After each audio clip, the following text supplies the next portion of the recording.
Hello everyone. इस class से पहले हमने जो पिछली क्लास पढ़ी थी उसमें हमने एनाटॉमी के बारे में डिस्कस किया था। तो आज से हम स्टार्ट करेंगे the physiology of CVS system.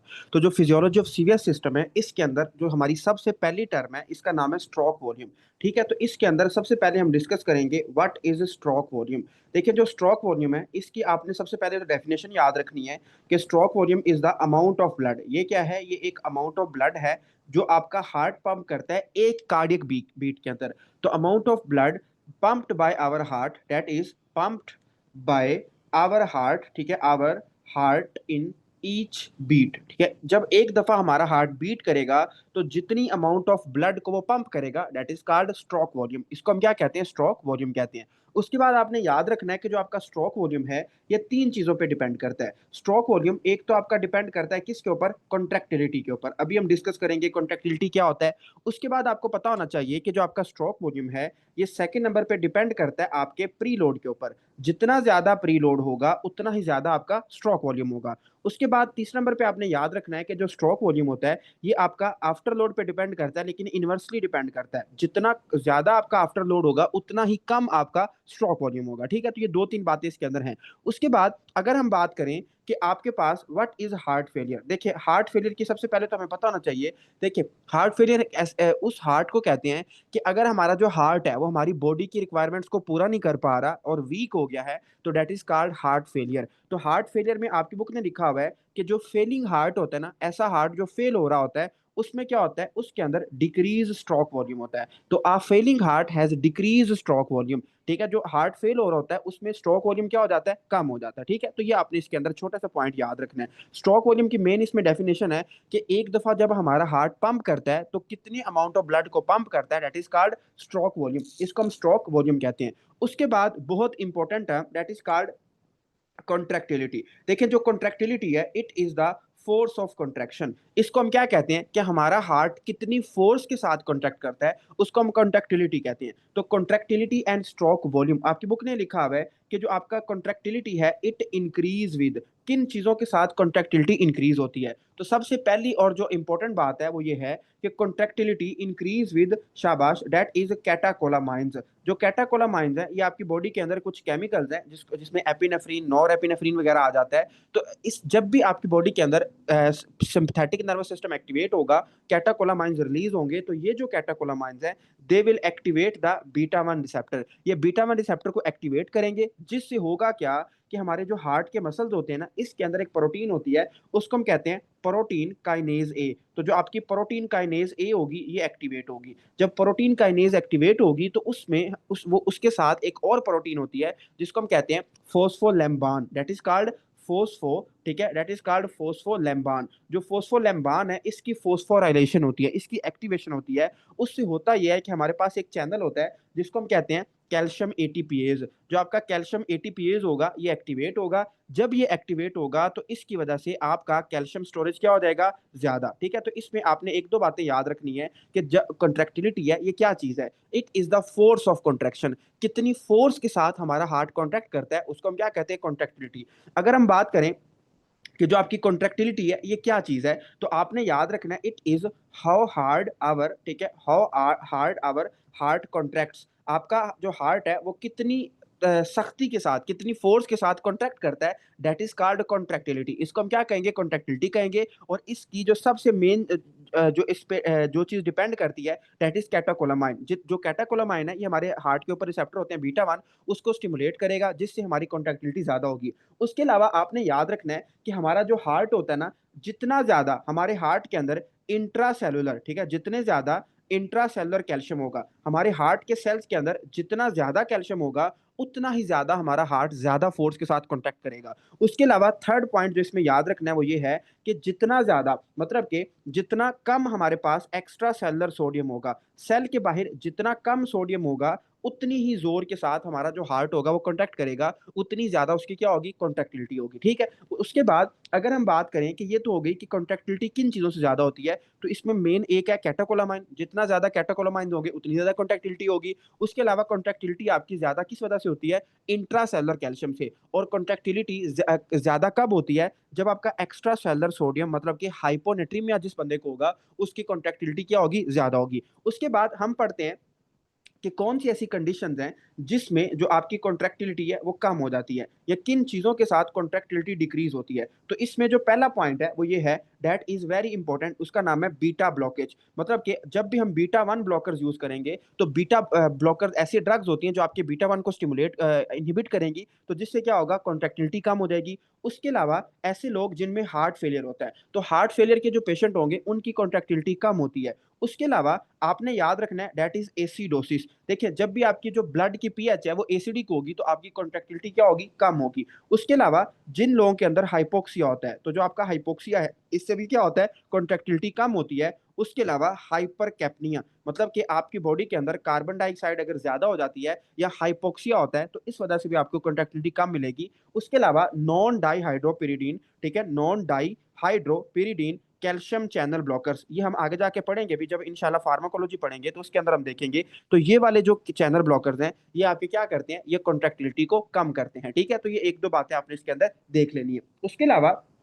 उसके अलावा हम आगे चलते हैं। उसके अलावा आपकी बुक ने लिखा हुआ है कि यार जो हमारे पास डाइजोक्सिन होता है ना, ये मैं आपको थोड़ा सा इसमें डिस्कस करवाता हूँ। देखें, हम ना जब फार्माकोलॉजी पढ़ेंगे तो उसके अंदर हम एक ड्रग पढ़ेंगे जिसका नाम है डाइजोक्सिन। जो डाइजोक्सिन होती है इसको हम डिजिटैलिस भी कहते हैं। जो डाइजोक्सिन है ये क्या करती है, हम आगे जाके पढ़ेंगे भी कि डाइजोक्सिन का जो मैकेनिज्म ऑफ एक्शन है वो इस तरह का है कि ये आपकी सोडियम पोटाशियम चैनल को ब्लॉक करती है और आपकी जो हार्ट की कॉन्ट्रैक्ट होने की पावर है उसको ज्यादा करती है। तो इट इंक्रीज द कॉन्ट्रैक्टिलिटी, इसको हम हार्ट फेलियर वगैरह में इस्तेमाल करते हैं। तो जो डाइजोक्सिन होती है वो भी क्या करती है, वो भी आपकी कॉन्ट्रैक्टिलिटी को ज्यादा करती है। ठीक है, तो ये हम बाद में देखेंगे। उसके बाद हमारे पास एक बड़ा ही इंपॉर्टेंट टॉपिक है जो है प्री लोड और आफ्टर लोड। ठीक है, तो प्री लोड और आफ्टर लोड को हम डिस्कस करेंगे कि what is pre load and what is after load. ठीक है, तो सबसे पहले आपको पता होना चाहिए कि व्हाट इज प्री लोड। ठीक है, प्री लोड क्या होता है, तो सबसे पहले आप लोग इसकी अपनी बुक पे डेफिनेशन लिखिए, क्योंकि बुक पे इसकी डेफिनेशन लिखी नहीं हुई। देखें, जो प्री लोड है, it is the amount of blood that is present at the end of diastole.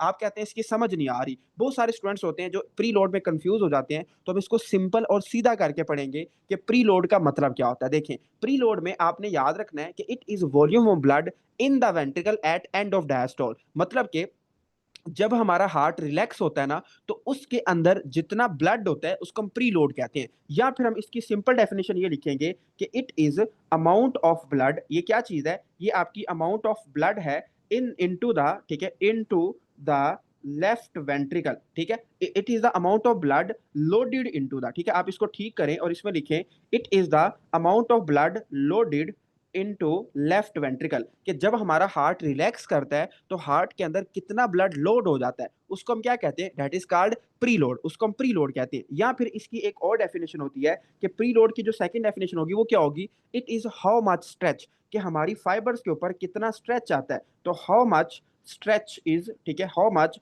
Stretch on fibres, ठीक है, हमारे हार्ट के ऊपर कितना स्ट्रेच आता है फाइबर्स के ऊपर प्रायर टू कॉन्ट्रैक्शन, कॉन्ट्रैक्शन से पहले हमारे हार्ट के ऊपर कितना स्ट्रेच आता है, that is called preload. ठीक है, इसको मैं मजीद आपको थोड़ा सा सिंपल करके बताता हूं। देखें, अगर आप इमेजिन करें, फर्ज करें कि ये आपका हार्ट है, ठीक है, जस्ट इमेजिन कि दिस इज योर हार्ट, और ये क्या है, ये आपका वीनस रिटर्न है। यहाँ से आपकी वेन्स वापस आपके ब्लड के अंदर आ रही है और यहाँ से क्या हो रहा है, यहाँ से आपकी एओर्टा निकल रही है आपके लेफ्ट वेंट्रिकल से। तो अगर हम सिंपल अगर बात करें तो आपने याद रखना है कि देखें, जब हमारा हार्ट रिलैक्स करेगा ना, जब हमारा हार्ट रिलैक्स करेगा तो हमारा जो वीनस ब्लड होगा वो किसके अंदर आ जाएगा, वो हमारे हार्ट के अंदर आ जाएगा। उसके अलावा हमारे जो लंग से ब्लड आ रहा है वो हमारे किसके अंदर आ जाएगा, वो लेफ्ट वेंट्रिकल के अंदर आ जाएगा। तो कॉन्ट्रैक्शन से पहले हमारे हार्ट के अंदर जितना हम ब्लड को लोड करेंगे उसको हम क्या कहते हैं, that is called pre load. या फिर इसकी दूसरी डेफिनेशन क्या है कि जितना हमारे हार्ट के ऊपर स्ट्रेच आएगा बिफोर द कॉन्ट्रैक्शन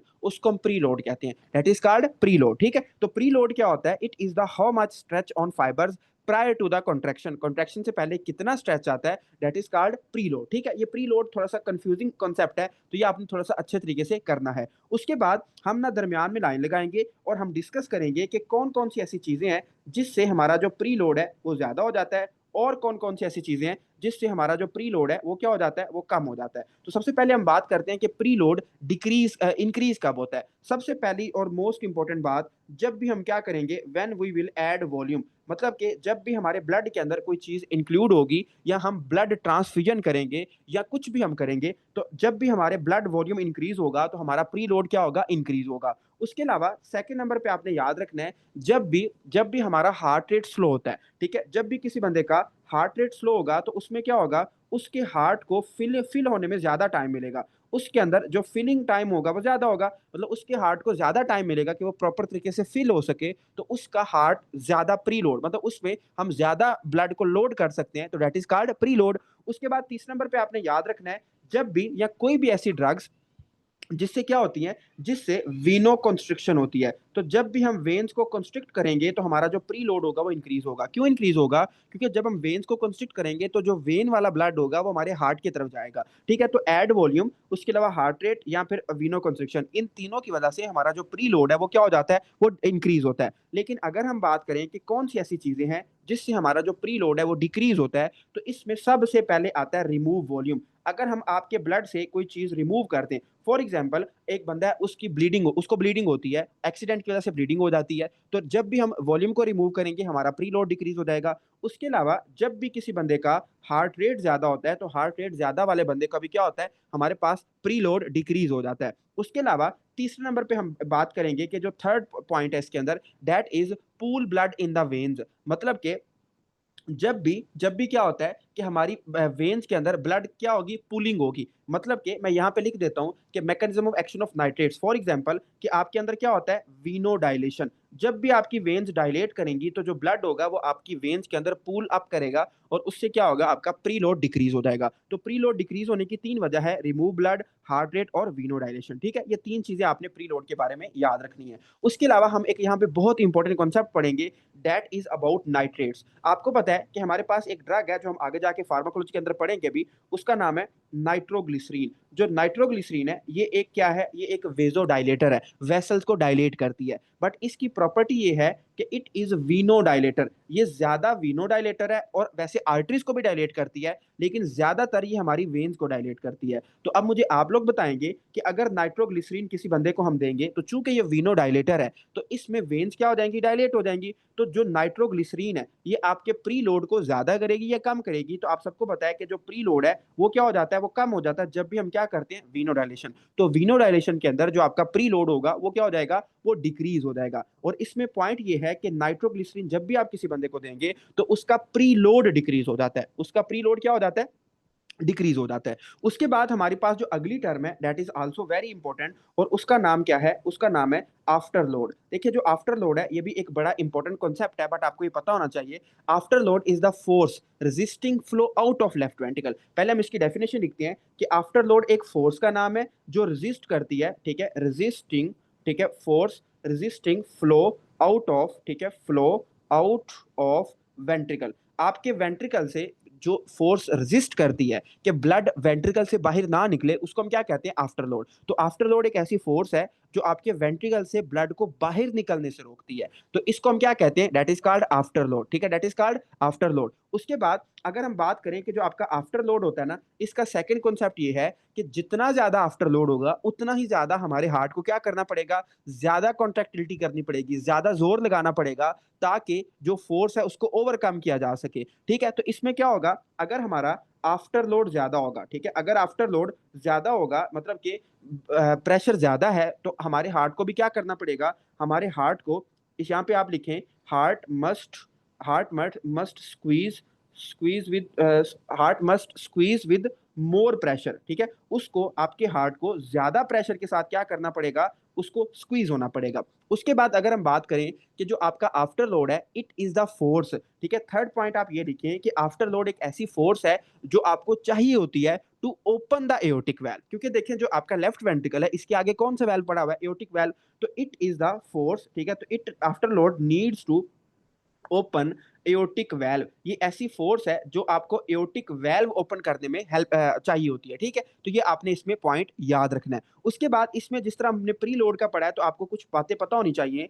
कि कौन सी ऐसी चीजें हैं जिससे हमारा जो आफ्टर लोड है वो कम या ज्यादा होता है, ठीक है। तो आफ्टर लोड आपका किन चीजों से ज्यादा होता है, और आपका जो आफ्टर लोड है वो किन चीजों से कम हो जाता है। ठीक है, तो सबसे पहले हम बात करते हैं आपका किन चीजों से आफ्टर लोड ज्यादा होता है, और फिर हम बात करेंगे किन चीजों से आफ्टर लोड क्या हो जाता है, कम हो जाता है। सबसे पहले हम बात करते हैं कि after load increase, after load क्यों कब इंक्रीज होता है। तो सबसे पहला जो इसमें पॉइंट है that is mean arterial pressure. जब भी हम आपका मीन आर्टीरियल प्रेशर, इससे अगली क्लास के अंदर हम डिस्कस करेंगे मीन आर्टीरियल प्रेशर क्या होता है, ये आपका एवरेज ब्लड प्रेशर होता है। तो जब भी आपका मीन आर्टीरियल प्रेशर ज्यादा होगा आपके अंदर आफ्टर लोड ज्यादा हो जाएगा। उसके अलावा आपने याद रखना है जब भी हमारा जो वेंट्रिकल है ना, फॉर एग्जांपल लेफ्ट वेंट्रिकल, जब भी उसके अंदर ऑब्स्ट्रक्शन होगी तो आपका जो आफ्टर लोड होगा वो क्या हो जाएगा, वो इंक्रीज हो जाएगा। फॉर एग्जांपल हम बात करते हैं एओर्टिक स्टिनोसिस की। देखें, अगर कोई बंदा है उसका एओर्टिक वाल्व स्टिनोज हो गया तो जाहिर बात है कि आपके हार्ट को ज्यादा जोर लगाना पड़ेगा ताकि जो ब्लड है उससे गुजर सके। तो आपके हार्ट, आपके आगे ऑब्स्ट्रक्शन ज्यादा आ गई है, या वो वाली फोर्स जिसके खिलाफ आपके हार्ट ने काम करना है वो अब ज्यादा हो गई है, तो आपका आफ्टर लोड क्या हो गया, ज्यादा हो गया। ठीक है, तो एओर्टिक स्टिनोसिस के अंदर आपका आफ्टर लोड क्या हो जाता है, ज्यादा हो जाता है। बट अगर हम बात करें कि कौन से ऐसे फैक्टर्स हैं जिसमें हमारा जो आफ्टर लोड है वो डिक्रीज हो जाता है, तो सबसे पहला पॉइंट ये है कि जब भी आपका मीन आर्टीरियल प्रेशर लो होगा, मीन आर्टीरियल प्रेशर डिक्रीज होगा, तो आपके अंदर आफ्टर लोड क्या हो जाएगा, कम हो जाएगा। उसके अलावा सेकंड नंबर पे आपने याद रखना है कि जो आपका आफ्टर लोड है, एक तो जब भी मतलब मीन आर्टीरियल प्रेशर कम होगा तब आपका कम हो जाएगा। उसके अलावा जब आप जो एओर्टिक वाल्व डिजीज है अगर आप उसको ट्रीट करते हैं तो उससे भी क्या होगा, आफ्टर लोड ठीक हो जाएगा। ठीक है, तो इसमें बस ये दो पॉइंट्स है। उसके अलावा इसमें एक और चीज ये है जो आपको पता होनी चाहिए। देखें, आपका आफ्टर लोड कब ज्यादा होता है। देखें, आफ्टर लोड हमने अभी अभी पढ़ा कि जब हमारा मीन आर्टीरियल प्रेशर ज्यादा होगा ना तो हमारा आफ्टर लोड क्या होगा, ज्यादा, मतलब कि ब्लड प्रेशर। हम सिंपल करने के लिए हम ऐसा लेते हैं कि जब भी हमारा बीपी ज्यादा होगा तो हमारे हार्ट को ज्यादा जोर लगाना पड़ता है। तो आप सबको पता है कि ऐसे लोग जिनको क्या होती है, क्रोनिक हाइपरटेंशन होती है, तो ऐसे लोग जिनको क्रोनिक हाइपरटेंशन होती है उनमें क्या होता है, उनमें लेफ्ट वेंट्रिकुलर हाइपरट्रॉफी हो जाती है। ऐसा क्यों होता है, क्योंकि जिन लोगों को क्रोनिक हाइपरट्रॉफी होगी उनमें क्या होगा, हार्ट जब ज्यादा फोर्स लगाएगा, ज्यादा ताकत के साथ कॉन्ट्रैक्ट होगा, तो उसकी एंड पे क्या हो जाएगी, हाइपरट्रॉफी। तो क्रोनिक हाइपरटेंशन का जो पेशेंट होगा उसमें क्या हो जाती है, लेफ्ट वेंट्रिकुलर हाइपरट्रॉफी हो जाती है। उसके अलावा इसमें एक और बहुत अहम बात यह है, आपको पता होना चाहिए, हम आगे जाके एक ड्रग भी पढ़ेंगे, उस ड्रग का नाम क्या है। तो डेट ड्रग इज कॉल्ड, शाबाश, उसको हम कहते हैं हाइड्रेलाजीन। ठीक है, हम आगे जाके एक ड्रग पढ़ेंगे डेट इज कॉल्ड हाइड्रेलाजीन। जो हाइड्रेलाजीन है ये आपकी आर्टरीज को भी डायलेट करती है और वेन्स को भी डायलेट करती है। बट हाइड्रेलाजीन की ये प्रॉपर्टी है कि it is artery dilator, atrio dilator. ये क्या है, ये आपकी आर्टरीज को डायलेट करती है। तो आपने याद रखना है जब भी हमारी आर्टरीज डायलेट होती है ना तो हमारा जो ब्लड प्रेशर होता है वो क्या हो जाता है, वो लो होता है। जब भी हमारी आर्टरीज डायलेट करती हैं तो हमारा ब्लड प्रेशर कम होता है। तो हमने अभी अभी पढ़ा कि जो हाइड्रेलाजीन है चूंकि आर्टेरियो डायलेटर है, ब्लड प्रेशर कम करती है, तो जब भी किसी बंदे को हम हाइड्रेलाजीन देंगे तो उसके अंदर आफ्टर लोड क्या हो जाएगा, कम हो जाएगा। ठीक है, तो जो हाइड्रेलाजीन है ये आपके आफ्टर लोड को कम करती है। तो यहाँ पे हम एक साइड इंफॉर्मेशन में लिखते हैं कि अगर ऐसी कौन सी ड्रग है जो आपके प्री लोड को कम करती है, तो हमने अभी भी बात की दैट इज कॉल्ड नाइट्रोग्लिसरीन, जो एक वीनो डायलेटर है, वेन्स को डायलेट करती है नाइट्रोग्लिसरीन। वैसे आर्टरीज को भी डायलेट करती है लेकिन ज्यादातर वेन्स को डायलेट करती है। उसके अलावा अगर हम बात करें कि हमारा जो आफ्टर लोड है ये कैसे, आफ्टर लोड डिक्रीज कैसे होता है। ठीक है, तो आफ्टर लोड को डिक्रीज करने के लिए जो हमारे पास ड्रग है उसका नाम है हाइड्रेलाजीन। ठीक है, तो हाइड्रेलाजीन हम जब भी देंगे तो हमारी जो आफ्टर लोड होगा वो क्या हो जाएगा, वो कम हो जाएगा। ठीक है, तो ये आपकी बात बुक ने लिखा हुआ है। उसके अलावा अगर हम आगे चलें तो आपकी बुक ने एक और पॉइंट ये लिखा हुआ है, एस इनिबिटर्स। देखिए, जो एस इनिबिटर्स होते हैं ये एक लंबा मैकेनिज्म है।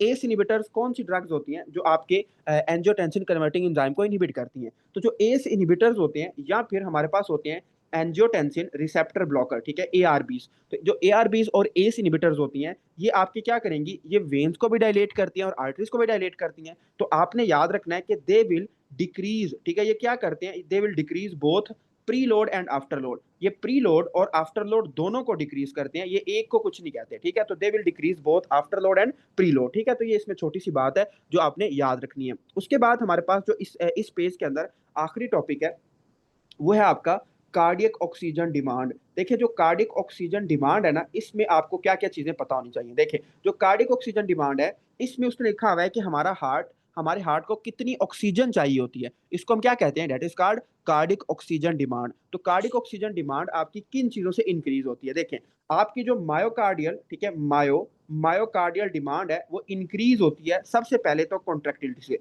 जाहिर बात है कि जितना ज्यादा हमारा हार्ट कॉन्ट्रैक्ट करेगा उतनी ही ज्यादा हमारे हार्ट को ऑक्सीजन चाहिए होगी। उसके अलावा जितना ज्यादा हमारा हार्ट कॉन्ट्रैक्ट करेगा, हम मतलब जितना ज्यादा आफ्टर लोड होगा, उतना ही ज्यादा हमारे हार्ट को जोर लगाना पड़ेगा टू ओवरकम द फोर्स, और हमारे हार्ट की ऑक्सीजन भी ऑक्सीजन की जो डिमांड होगी वो भी क्या होगी, ज्यादा होगी। थर्ड नंबर पे, जितनी स्पीड के साथ हमारा हार्ट कॉन्ट्रैक्ट करेगा, जितना ज्यादा हार्ट रेट होगा, उतना ही ज्यादा हमारे हार्ट को ज्यादा जोर लगाना पड़ेगा ताकि वो क्या हो सके, ताकि वो कॉन्ट्रैक्ट हो सके। उसके बाद उसके बाद आपने याद रखना है diameter of ventricle. Diameter of ventricle का मतलब क्या है कि आपके वेंट्रिकल्स कितने कॉन्ट्रैक्ट हुए हैं, कितने स्ट्रेच हुए हैं, मतलब कि वो प्री लोड की बात कर रहा है। जितना ज्यादा प्री लोड होगा, उतना ही ज्यादा हमारे हार्ट के ऊपर स्ट्रेच आएगा, और उतना ही ज्यादा क्या होगा, कार्डिक ऑक्सीजन डिमांड भी क्या होगी, ज्यादा होगी। ठीक है, तो ये दो चार बातें इसके अंदर जो आपने देखनी है, जो कि बहुत बहुत इंपॉर्टेंट है। उसके अलावा आपकी बुक ने लिखा हुआ है कि जो वॉल टेंशन है, इसका क्या चक्कर होता है। देखिए, मैं आपको समझा देता हूँ।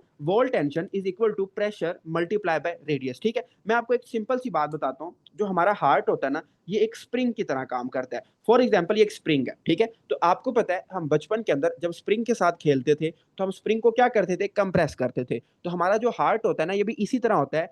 जितना ज्यादा आप इस स्प्रिंग पे स्ट्रेच डालेंगे, जाहिर बात है, जितना ज्यादा आप इस स्प्रिंग पे स्ट्रेच डालेंगे, ये स्प्रिंग उतनी ही स्पीड के साथ, उतनी ही फोर्स के साथ क्या करेगा, रिकॉइल करेगा। तो आपने याद रखना है, जितना ज्यादा स्ट्रेच होगा, उतना ही ज्यादा आपका जो स्प्रिंग होगा वो रिकॉइल करेगा। तो इसको इसी तरह हमारा हार्ट होता है। देखिए, हार्ट के ऊपर जितना ज्यादा हम स्ट्रेच डालेंगे, उतना ही ज्यादा क्या होगा, हमारे हार्ट की रिकॉइलिंग होगी। तो इसको मतलब ये सारा आपका इसी मैकेनिज्म पे काम करता है। ठीक है, अभी हम इसको अप्लाई भी करते हैं, फिर आपको मजीद इसकी समझ आएगी। ठीक है, तो ये पूरा पेज ये कुछ इंपॉर्टेंट टर्म्स का है। स्ट्रोक वॉल्यूम क्या होता है, कॉन्ट्रैक्टिलिटी क्या होता है, pre load, after load, cardiac oxygen demand, ये सारी चीजों का आपको कॉन्सेप्ट आना चाहिए, जो कि कॉन्सेप्ट इसका मतलब एक तो कॉन्सेप्ट आना चाहिए और आपको अप्लाई करना आना चाहिए। ठीक है, this is very very important. उसके अलावा हम आगे चलते हैं, और आप कहते हैं कि अच्छा ये तो हमें समझ आ गया है। तो इससे जो अगला पेज है ना, अगर आप इससे अगले पेज पे जाएंगे, तो अगला पेज इसमें जो मेरे पास है, दैट इज पेज नंबर 287।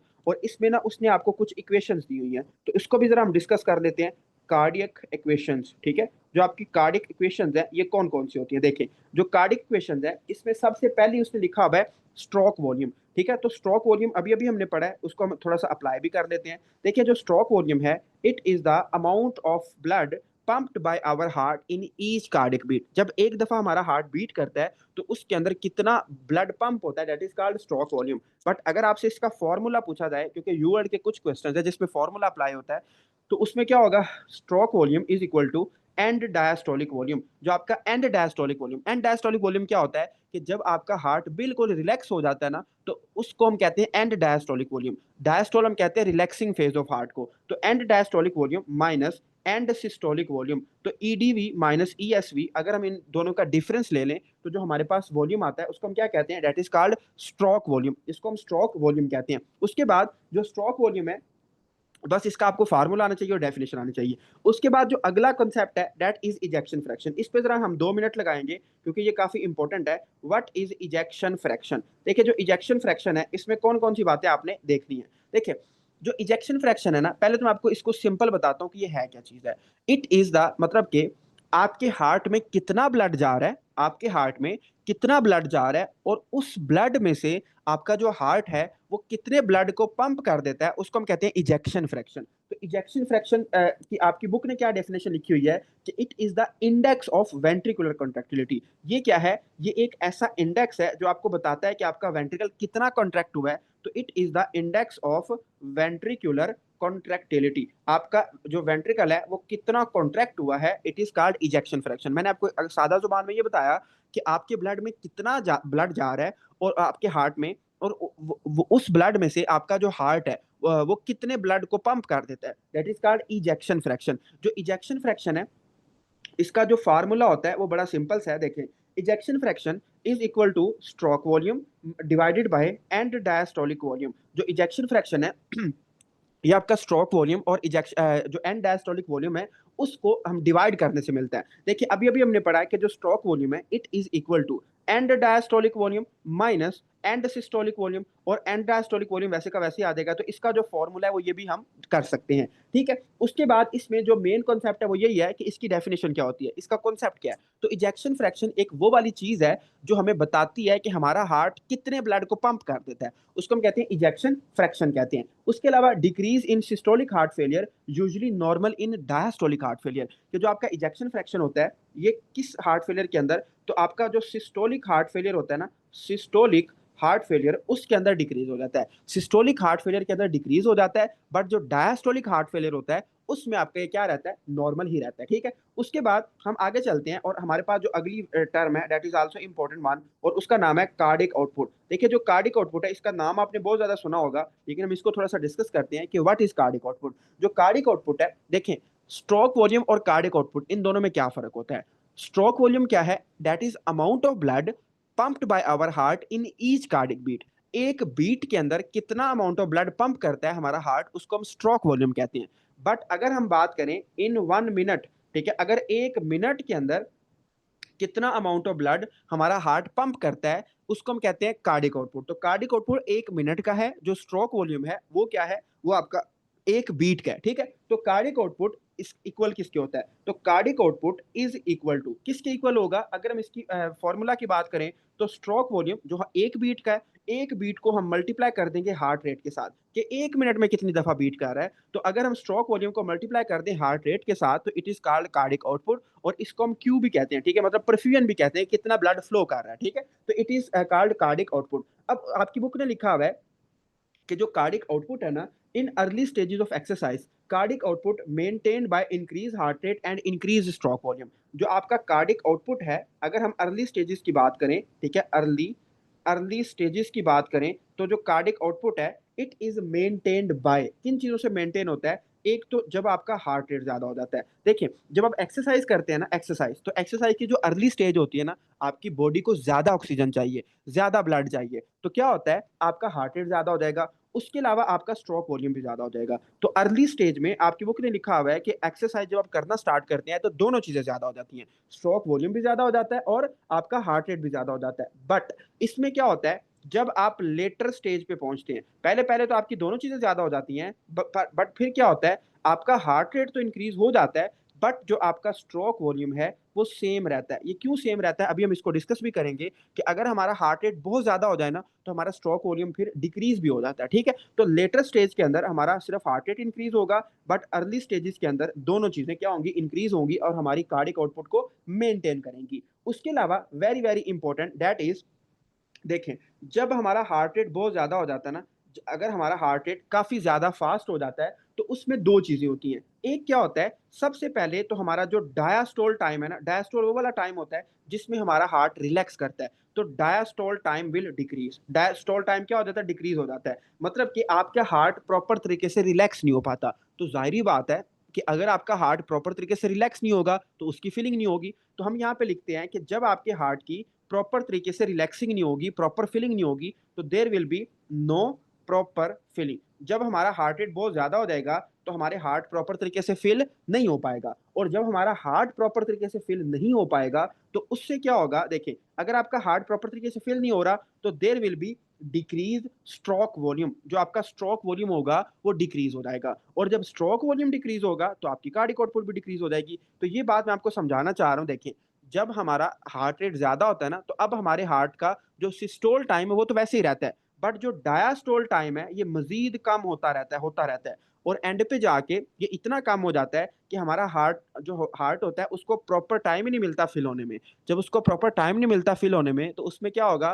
कि हमारे हार्ट की तरफ ब्लड कम जाएगा, स्ट्रोक वॉल्यूम कम होगा। जब स्ट्रोक वॉल्यूम कम होगा तो उससे क्या होगा, जो आपकी कार्डिक आउटपुट होगी वो भी क्या हो जाएगी, वो भी कम हो जाएगी, ठीक है। तो ये आपने इसमें छोटा सा पॉइंट याद रखना है, ये एक्सरसाइज के हवाले से इंपॉर्टेंट है। उसके बाद आपकी बुक ने एक फॉर्मूला भी दिया हुआ है that is called Fick's principle. उसको हम क्या करते हैं, जो रेट ऑफ ऑक्सीजन कंजप्शन होता है उसको हम डिनोमिनेटर में रखते हैं, और डिनोमिनेटर के अंदर हम उसमें आर्टेरियल ऑक्सीजन से माइनस कर देते हैं वीनस ऑक्सीजन, तो हमें पता चल जाता है, ठीक है। तो ये इसमें कार्डिक आउटपुट की सारी बातें हैं जो आपने लाजमी तौर पे याद रखनी है।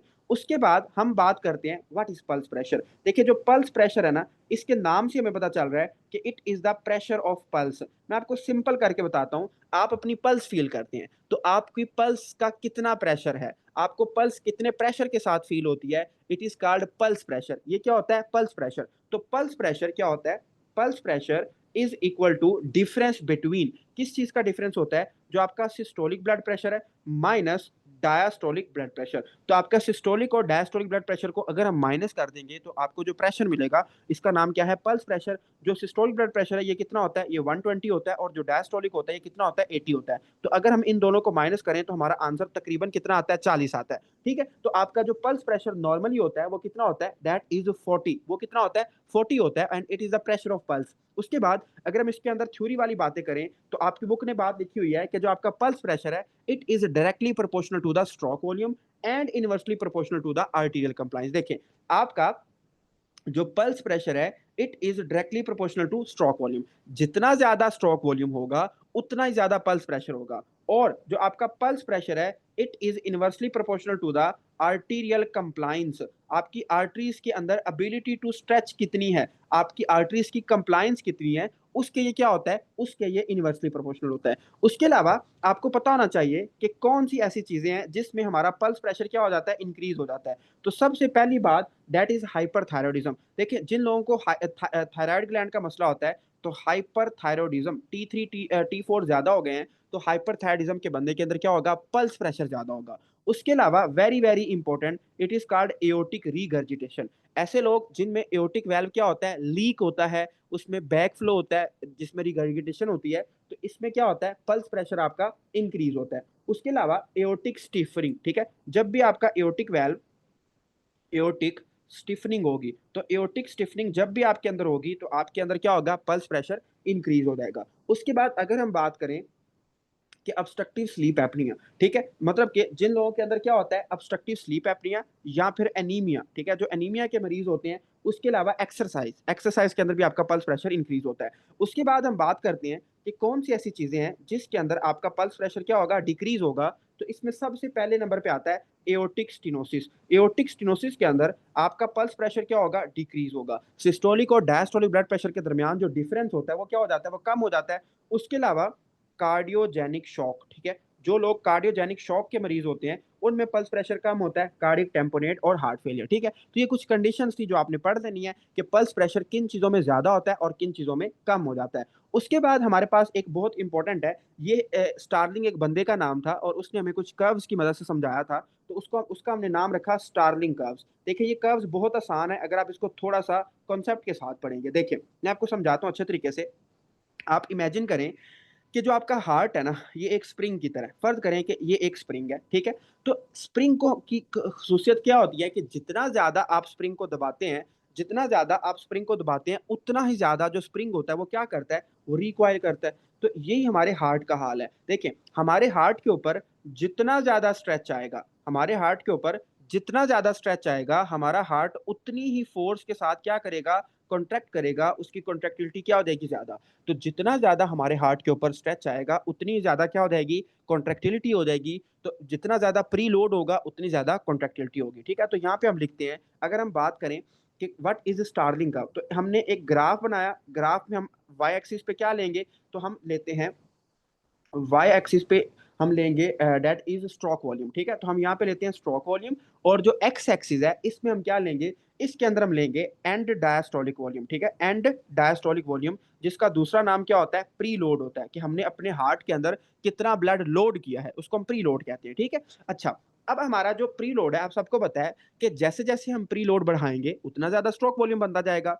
तो अगर हम नॉर्मल ग्राफ की बात करें जो मैं ब्लू कलर से बना रहा हूँ, जितना ज्यादा आपका प्री लोड होगा उतना ही ज्यादा आपका स्ट्रोक वॉल्यूम होगा। जितनी स्पीड के साथ आप हार्ट के अंदर ब्लड को पंप करते जाएंगे उतनी स्पीड के साथ आपका हार्ट पंप करेगा और आपके ब्लड को निकालेगा, तो स्ट्रोक वॉल्यूम आपका बढ़ता जाएगा विद द प्री लोड। ठीक है, प्री लोड से आपका स्ट्रोक वॉल्यूम क्या होता जाएगा? इंक्रीज होता जाएगा। उसके बाद सेकंड नंबर पे आपने याद रखना है कि ये है नॉर्मल ग्राफ। ठीक है, नॉर्मल लोगों के अंदर जितना ज्यादा हम प्री लोड डालेंगे उतना ही ज्यादा क्या होगा? उनके अंदर ब्लड क्या होगा? पंप होगा। अच्छा, अब हम बात करते हैं कि यही जो बंदा है इसने एक्सरसाइज स्टार्ट कर दी है, तो एक्सरसाइज में क्या होता है? कॉन्ट्रैक्टिलिटी ज्यादा हो जाती है। तो जब कॉन्ट्रैक्टिलिटी ज्यादा होगी तो आपने याद रखना है कि हमारा जो स्ट्रोक वॉल्यूम होगा वो भी क्या हो जाएगा, वो भी इंक्रीज हो जाएगा। तो ये जो मैंने डॉटेड लाइन बनाई है ये क्या है, ये वो वाला ग्राफ है जब हम एक्सरसाइज स्टार्ट करते हैं। तो एक्सरसाइज जब भी हम स्टार्ट करेंगे हमारा ग्राफ ऊपर शिफ्ट हो जाएगा, मतलब कि स्ट्रोक वॉल्यूम वाली साइड पे शिफ्ट होगा क्योंकि हमारा हार्ट ज्यादा कॉन्ट्रैक्ट कर रहा है। उसके बाद हम कहते हैं कि एक और बंदा है जिसमें क्या है, जिसके अंदर हार्ट फेलियर है। तो हम यहाँ पे एक ग्राफ बनाते हैं कि उसका, उसमें हम जितना मर्जी प्री लोड डाल दें लेकिन उसका स्ट्रोक वॉल्यूम इंक्रीज नहीं हो रहा। तो ये जो मैंने नीचे सबसे नीचे ग्राफ बनाया ये किस बंदे का है, जिस बंदे को हार्ट फेलियर है, उसका हार्ट फेल हो चुका है, उसका हार्ट उसकी बॉडी की रिक्वायरमेंट्स को पूरा नहीं कर पा रहा। तो जितना ज्यादा हम प्री लोड बढ़ाएंगे उतना ही ज्यादा आपका स्ट्रोक वॉल्यूम क्या होता जाएगा, स्ट्रोक वॉल्यूम उतना ही ज्यादा बढ़ना चाहिए। बट चूंकि हार्ट फेल है तो आपका उस तरह से ग्राफ नहीं बनेगा। अब इस बंदे को जिसका हार्ट फेल था, मैंने क्या किया, मैंने इसको डाइजोक्सिन दे दी। डाइजोक्सिन क्या करती है, कॉन्ट्रैक्टिलिटी को ज्यादा कर देती है। तो जब मैं इसको डाइजोक्सिन दूंगा तो इससे क्या होगा कि ये जो ग्राफ पहले थोड़ा सा नीचे बना था ये थोड़ा सा ऊपर चला जाएगा। तो ये क्या है, ये वो वाला बंदा है जिसको मैंने क्या दिया है, पॉजिटिव आइनोट्रॉप। पॉजिटिव आइनोट्रॉप का मतलब ये होता है ऐसी ड्रग जो आपकी कॉन्ट्रैक्टिलिटी को ज्यादा कर दे, उसको हम कहते हैं आइनोट्रॉप। देखें, दो चीजें होती हैं, एक होता है आइनोट्रॉप। आइनोट्रॉप हम कहते हैं ऐसी ड्रग जो आपकी कॉन्ट्रैक्टिलिटी को ज्यादा कर दे, ठीक है, उसको हम क्या कहते हैं, आइनोट्रॉप। एक और टर्म होती है उसको हम कहते हैं क्रोनोट्रॉप। जो क्रोनोट्रॉप होता है ये ऐसी ड्रग होती है जो आपकी बॉडी के अंदर हार्ट रेट को ज्यादा कर दे। हार्ट रेट को जो चीज ज्यादा करेगी क्रोनोट्रॉप, ऐसी चीज जो कॉन्ट्रैक्टिलिटी को ज्यादा करेगी डेट इज कॉल्ड आइनोट्रॉप। तो चूंकि ये पॉजिटिव आइनोट्रॉप है मतलब रेजोक्सिन की बात हो रही है, तो ये क्या करेगी, ये आपके हार्ट की कॉन्ट्रैक्टिलिटी को ज्यादा कर देगी, ठीक है। उसके अलावा इसमें क्या होगा, increase contractility with catecholamine positive inotrope, decrease contractility with loss of functional myocardium. Beta blockers, non dihydropyridine. तो ये सारी आपने एक दफा थ्योरी पढ़ लेनी है, ये सारी बातें वही लिखी है जो मैंने आपको ग्राफ के अंदर समझाई है, ठीक है। उसके बाद हमारा जो अगला टॉपिक है, इट इज वेरी इंपॉर्टेंट। हालांकि ये बड़ा सिंपल टॉपिक है लेकिन इसमें ना कुछ बातें हैं जो आपको लाजमी समझनी चाहिए, ठीक है, क्योंकि आपके वो काम आएंगी। तो सबसे पहले हम बात करते हैं कि हमारी रेजिस्टेंस क्या होती है, ठीक है। What is resistance. देखें, जो रेजिस्टेंस है ये क्या होता है, इसको उर्दू जुबान में कहते हैं रुकावट। ये रुकावट आ गई है, ठीक है। तो रेजिस्टेंस क्या होती है, it is force of opposition, कि हमारे ब्लड को फ्लो होने में जो रुकावट का सामना है, जो ऑपोजिशन का सामना है, उसको हम क्या कहते हैं, उसको हम कहते हैं रेजिस्टेंस। तो it is the volumetric flow, बल्कि हम ऐसा करते हैं कि it is the force of opposition, ठीक है। It is the force of opposition. Opposition की फोर्स को या किसी भी चीज को फ्लो करने में जितनी ऑपोजिशन का सामना है उसको हम क्या कहेंगे, रेजिस्टेंस कहेंगे, ठीक है। अच्छा, अब जो रेजिस्टेंस है ना, इसकी ना दो टाइप्स होती हैं। पहले इसको, इसकी टाइप्स को सीखने से पहले ना मैं दरमियान में लाइन लगाऊंगा और हम ना एक कॉन्सेप्ट सीखेंगे। एक हमारे पास अरेंजमेंट होती है उसको हम कहते हैं सीरीज अरेंजमेंट, ठीक है। और एक और अरेंजमेंट होती है that is called parallel arrangement. अब इसका मतलब क्या है मैं आपको समझा देता हूँ। देखिए, आपकी जो ब्लड वेसल्स है ना, हम इसको दो तरीके से क्या कर सकते हैं, दो तरीके से अरेंज कर सकते हैं। अगर हम ब्लड वेसल को इस तरह अरेंज करते हैं कि जो ब्लड वेसल्स हैं वो एक दूसरे के सामने आमने सामने आ जाए, ठीक है। तो अगर हमारी जो ब्लड वेसल्स हैं वो एक दूसरे के सामने आमने सामने उसको अरेंज करते हैं तो that is called series arrangement. इसको हम क्या कहते हैं, it is called series arrangement. इसमें जो हमारा ब्लड होगा वो सारी ब्लड वेसल से गुजरता हुआ जाएगा, ठीक है। अच्छा, उसके बाद अगर हम पैरेलल अरेंजमेंट की बात करें तो इसमें क्या होता है, इसमें हमारी एक ब्लड वेसल होती है बड़ी सारी, और उस ब्लड वेसल से हमारी बहुत सारी क्या निकल रही होती हैं, इस तरह ब्रांचेस निकल रही होती हैं, ठीक है। तो आपकी अगर एक ब्लड वेसल है और उससे इस तरह की बहुत सारी ब्रांचेस निकल रही हैं तो उसको हम क्या कहेंगे, it is called parallel arrangement. इसको हम पैरेलल अरेंजमेंट कहेंगे। तो हमारी ब्लड वेसल्स को दो तरह से हम अरेंज कर सकते हैं, एक सीरीज अरेंजमेंट होती है, एक पैरेलल होती है। अच्छा, अगर आपसे पूछा जाए कि आपकी बॉडी के अंदर जो ऑर्गन्स हैं, ठीक है, देखिए हमारे डिफरेंट ऑर्गन है ना, किडनी है, हार्ट है, तो आपकी बॉडी के अंदर जितने भी ऑर्गन्स हैं वो किस अरेंजमेंट के साथ है। तो आपने याद रखना है जो हमारी पैरेलल अरेंजमेंट होती है,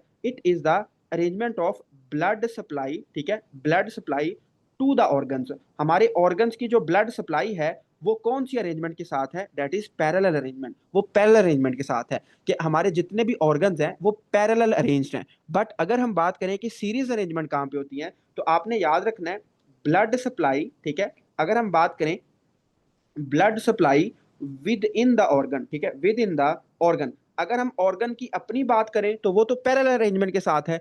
बट अगर हम बात करें कि ऑर्गन के अंदर कौन सी सप्लाई है, तो ऑर्गन के अंदर जो ब्लड सप्लाई होती है दैट इज सीरीज अरेंजमेंट। वो कौन सी होती है? वो सीरीज अरेंजमेंट होती है। उसके बाद मैं अगर आपसे पूछूं कि ये जो सीरीज अरेंजमेंट है, आप मुझे जरा इसका टोटल रेजिस्टेंस तो निकाल के दें, तो आप क्या करेंगे? आप आर टोटल, ठीक है, जो आपका आर टोटल होगा that will be equal to R1 plus R2 plus R3, और जितनी ज्यादा आपके पास वेसल्स होंगी आप उन सबको क्या कर लेंगे? आप उन सबको ऐड कर लेंगे तो आपके पास टोटल अरेंजमेंट आ जाएगी। बट अगर मैं आपसे पूछूं कि एक बंदा है या एक अरेंजमेंट है वो पैरेलल के अंदर है, तो आप जरा मुझे टोटल तो निकाल के बताएं। तो आप क्या करेंगे? आप उसको फ्रैक्शन में लेंगे।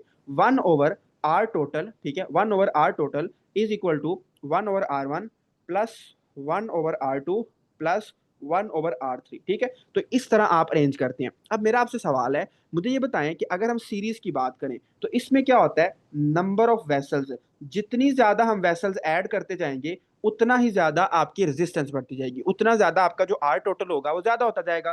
तो number of vessels is directly proportional to the resistance. जितनी ज्यादा नंबर ऑफ वेसल्स होंगी उतनी ज्यादा रेजिस्टेंस होगी। बट अगर हम बात करें किसकी?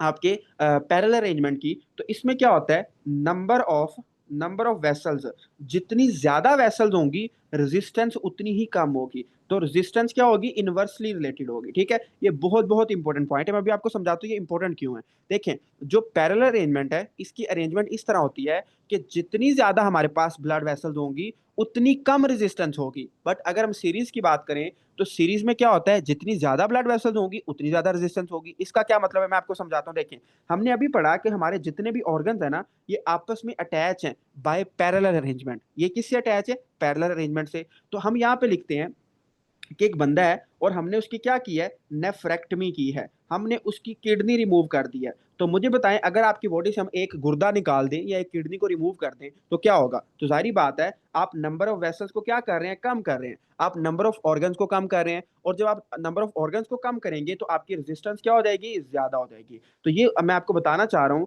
कि जब किसी बंदे की हम नेफ्रेक्टमी करते हैं तो उसके अंदर क्या होता है? जो टोटल पेरिफेरल रेजिस्टेंस है वो इंक्रीज हो जाती है। क्यों इंक्रीज हो जाती है? क्योंकि वो पैरेलल अरेंजमेंट के अंदर होती है, ठीक है। उसके बाद अगर हम बात करें सीरीज की, तो सीरीज में तो जितनी ज्यादा ब्लड वेसल्स होंगी उतनी ज्यादा रेजिस्टेंस होगी। अगर हम ब्लड वेसल रिमूव कर देंगे एक, तो रेजिस्टेंस कम हो जाएगी ना कि ज्यादा होगी, ठीक है। तो जब भी हम नेफ्रेक्टमी करते हैं आपको पता होना चाहिए कि why there is increase of TPR. TPR increase क्यों हो जाता है in the patient of nephrectomy? तो आपने कहना है कि organs are in parallel arrangement, इस वजह से जब भी हम एक ऑर्गन रिमूव करेंगे तो हमारा टीपीआर क्या हो जाएगा? ज्यादा हो जाएगा, ठीक है। ये आपने इसमें पॉइंट याद रखना है। उसके बाद हम आगे चलते हैं। अब आप कहते हैं कि अच्छा, जो ये तो रेजिस्टेंस थी ना, तो अगर हम रेजिस्टेंस का वैसे फॉर्मूला देखें, देखिए जब आप मैट्रिक या इंटर के अंदर थे तो आपने एक फॉर्मूला पढ़ा था रेजिस्टेंस का। इसको हम क्या कहते हैं? रेजिस्टेंस इज इक्वल टू, ठीक है, resistance is equal to 8 epsilon L, ठीक है, 8 एप्सनॉल एल, मतलब कि लेंथ कितनी है? तो 8 epsilon L divided by pi R4, ठीक है। ये एक फॉर्मूला होता है रेजिस्टेंस का। इसमें जो आपका एप्सनॉल एल होता है ये क्या होता है? मतलब वो विस्कोसिटी होती है कि ब्लड कितना गाढ़ा है, कितना विस्कस है, ठीक है। तो ये छोटा सा फॉर्मूला रेजिस्टेंस का, ये आपने एक दफा इसमें देख लेना है। उसके बाद ना आपकी जो बुक है ना, इसमें कुछ थ्योरेटिकल पॉइंट्स लिखे हुए हैं, उसको एक एक करके डिस्कस करते हैं। देखें, सबसे पहले उसने लिखा हुआ है कि हमारे पास जो रेजिस्टेंस है it is inversely related to the radius, लेकिन उसकी पावर 4, ठीक है। तो इसमें ना एक सवाल पूछा जाता है कि एक बंदा है, अगर हम एक बंदा है उसकी जो रेडियस है उसको 1/2 कर दें तो उसकी रेजिस्टेंस कितने गुना, मतलब कि अगर एक वेसल है और हम उसकी रेडियस को हाफ कर दें तो उसके अंदर जो रेजिस्टेंस होगी वो कितने गुना ज्यादा हो जाएगी। तो हम यहाँ पे करके देख लेते हैं। देखें, अगर मैं आर इनवर्सली प्रोपोर्शनल टू, और इसकी मैं लिख देता हूँ 2R/2, और इसकी पावर कितनी होगी? 4 होगी। तो अगर हम 2 को 4 दफा मल्टीप्लाई करें, 2 × 2 फिर 2 और फिर 2, ठीक है, तो 2 2 4, 4 2 8 और 8 2 16। तो आपने याद रखना है कि उसकी जो रेजिस्टेंस होगी वो कितनी इंक्रीज हो जाएगी? Resistance will increase 16 times. जो आपकी बीआरएस फिजियोलॉजी की बुक है उसके अंदर ये न्यूमेरिकल दिया हुआ है कि अगर आप किसी ब्लड वेसल की रेजिस्टेंस को हाफ करते हैं तो उसकी रेजिस्टेंस कितने टाइम्स ज्यादा हो जाती है। तो अगर सिर्फ रेडियस को हम हाफ करेंगे ना, तो रेडियस को हाफ करने पे हमारी जो रेजिस्टेंस होगी इट विल इंक्रीज 16 टाइम्स, ये 16 गुना ज्यादा हो जाएगी, ठीक है। तो 16 टाइम्स इट विल इंक्रीज। उसके बाद आप कहते हैं कि अच्छा ये तो हमें समझ आ गया है। उसके अलावा इसमें और क्या होगा? उसके अलावा आपकी बुक ने लिखा हुआ है कि pressure gradient drive from high pressure to low pressure, कि आपका जो प्रेशर का डिफरेंस है वो आपको मतलब लेके जाता है from higher to lower pressure, कि आपका जो ब्लड है वो हायर टू लोअर प्रेशर की तरफ क्या करता है, फ्लो करता है, ठीक है, क्योंकि पीछे आपका हार्ट पंप करता है। उसके अलावा आपने याद रखना है कि आपकी बॉडी के अंदर जो टोटल पेरिफेरल रेजिस्टेंस है ना, टीपीआर, इसको हम कहते हैं टीपीआर। हमेशा आपने याद रखना है बॉडी के अंदर ऐसी कौन सी चीज है जो हमारे टीपीआर को मेंटेन करती है। तो टीपीआर को जो मेंटेन करने वाली चीज है उसका नाम क्या है? Arterioles. Arterioles will always always maintain the TPR. ये आपके टोटल पेरिफेरल रेजिस्टेंस को हमेशा क्या करेंगे? मेंटेन करेंगे, ठीक है। उसके अलावा वेन्स प्रोवाइड, हाँ, अगर आपसे पूछा जाए कि what is the storage house of blood, कि आपके ब्लड की स्टोरेज साइट क्या है, ब्लड आपकी बॉडी में कहाँ पे जाके स्टोर होता है, तो आपने कहना है कि ब्लड की जो स्टोरेज साइट है ना, दैट इज योर, ठीक है, ब्लड की स्टोरेज साइट क्या है? That is veins. हमारी वेन्स इस तरह है कि इसके अंदर बहुत सारा ब्लड क्या होता है? स्टोर होता है। तो storage site of our blood is veins. उसके अलावा विस्कोसिटी डिपेंड, हाँ, विस्कोसिटी क्या होता है देखिए, विस्कोसिटी हम कहते हैं गाढ़ेपन को, हमारा ब्लड कितना विस्कस है। तो विस्कोसिटी डिपेंड किसके पे करती है? आपके हिमेटोक्रिट पे। अब ये हिमेटोक्रिट क्या चीज है देखें, हिमेटोक्रिट हम कहते हैं कंसंट्रेशन ऑफ आरबीसीज, मतलब कि आपकी बॉडी के अंदर जो आरबीसीज हैं वो कितने हैं, ब्लड के अंदर आरबीसीज की कितनी कंसंट्रेशन है, दैट इज कॉल्ड विस्कोसिटी। तो हिमेटोक्रिट, जितना ज्यादा हिमेटोक्रिट होगा उतना ज्यादा आपका ब्लड क्या होगा? गाढ़ा होगा, सीधी सी बात है। उसके बाद viscosity increase in hyperproteinemic state, मतलब कि देखें, एक ना हम आगे जाके डिजीज भी पढ़ेंगे हीमाटोलॉजी के अंदर, उसको हम कहते हैं मल्टीपल माइलोमा, ठीक है, that is called multiple myeloma. जो मल्टीपल माइलोमा है ये आगे जाके पढ़ेंगे, इसके अंदर बहुत सारी प्रोटीन्स बनती है, ये कैंसर है। तो मल्टीपल माइलोमा के अंदर क्या होता है? आपके ब्लड के अंदर बहुत सारी प्रोटीन्स आ जाती हैं। तो चूंकि मल्टीपल माइलोमा के अंदर बहुत सारी प्रोटीन्स आ जाती हैं, तो आपका ब्लड क्या हो जाएगा? विस्कस हो जाएगा, उसकी विस्कोसिटी ज्यादा हो जाएगी, तो उसमें उसको फिर रेजिस्टेंस का ज्यादा सामना करना पड़ेगा, ठीक है। उसके अलावा जो हमारा पॉलीसाइथीमिया होता है, पॉलीसाइथीमिया का क्या मतलब होता है? कि आपकी बॉडी के अंदर जो आरबीसीज हैं वो नॉर्मल से ज्यादा हो गए। तो आरबीसीज जब भी नॉर्मल से ज्यादा होंगे इट इज कॉल्ड पॉलीसाइथीमिया। उसके अलावा एनीमिया क्या होता है? Anaemia is the deficiency of, मतलब कि इसको हम कहते हैं कि ब्लड खून की कमी हो गई है, या एनीमिया हम आगे जाके हिमाटोलॉजी के अंदर डिस्कस भी करेंगे। तो एनीमिया की के अंदर चूंकि आपके आरबीसीज और हीमोग्लोबिन वगैरह कम हो जाती है, तो इसमें ब्लड की विस्कोसिटी क्या हो जाएगी? कम हो जाएगी, ठीक है। तो viscosity decrease in anaemia, viscosity increase in polycythaemia and multiple myeloma. और जो विस्कोसिटी होती है ये आपकी हिमेटोक्रिट पे डिपेंड करती है। जितने ज्यादा कंसंट्रेशन होगी आरबीसीज की, विस्कोसिटी भी क्या होगी? उतनी ही ज्यादा होगी, ठीक है। तो ये आपने इसके अंदर पॉइंट लाजमी तौर पे याद रखना है। उसके बाद हमारी जो इससे नीचे ग्राफ दिए हुए ना, उन ग्राफ को हम एक एक करके समझेंगे। तो सबसे पहले मैं आपको पहला ग्राफ समझाता हूँ, दैट इज कार्डियक, ठीक है। इसमें क्या होगा? Cardiac and vascular, cardiac and vascular function curve. ये जो ग्राफ है इसको देखने में तो बड़े डरावने लग रहे हैं लेकिन हैं बड़े आसान है। देखें, जो कार्डियक एंड वस्कुलर कर्व है ना, इस पे पहला ग्राफ हम करते हैं। देखें, सबसे पहले हमने ग्राफ ड्रॉ किया किसके दरमियान? शाबाश, जो ग्राफ था, अगर हम एक्स एक्सिस की बात करें तो हमने क्या किया?